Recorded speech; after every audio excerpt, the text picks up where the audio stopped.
How can Ward Relief Society and Elders Quorum presidencies take advantage of the new format to bless members? Sister Yee? I love the question itself is to take advantage of it and not be afraid, to see the optimism in what the Lord intends for this through prophetic direction. There will always be blessings when it comes from prophets, seers, and revelators. When it comes to Relief Society, there are many things, but 4 simple things stand out. Announcements.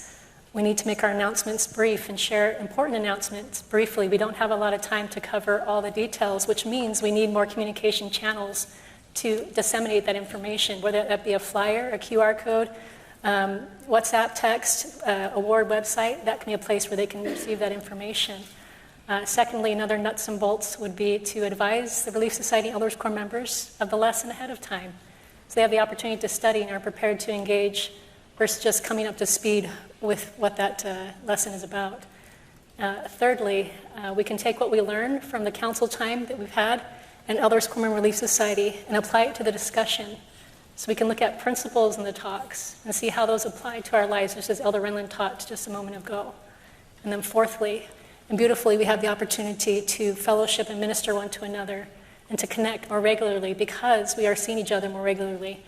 Now, the time between classes is not as close, so that means we have to take advantage of the end of the class, perhaps. Relief Society and Elders Quorum are the latter end of that second hour, and they have the opportunity to connect with brothers and sisters at the end of that hour and to fellowship in that way.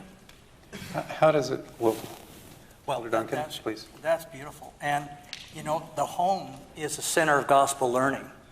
And if you think about this, I was amazed to see what the Lord is doing, bringing back so many lambs, so many new and returning members to the church.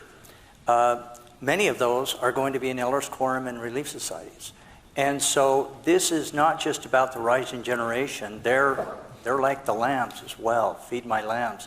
And they need the gospel.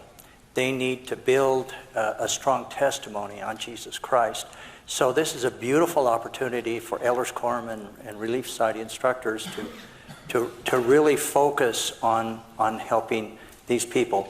And as Sister Yee said, it's a beautiful touch point every week to help people connect after the meeting as well.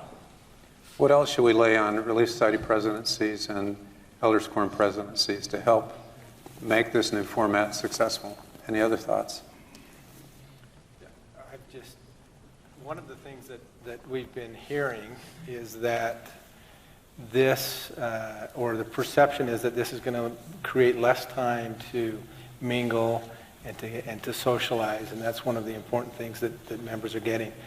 I think that what's been said is that can be properly planned after. A good example of this, the young adults in the church almost globally have a mingle time after church that's labeled differently, munch and mingle and different things. They've gotten really good at hanging out a little bit and getting to know each other after. So that could be planned.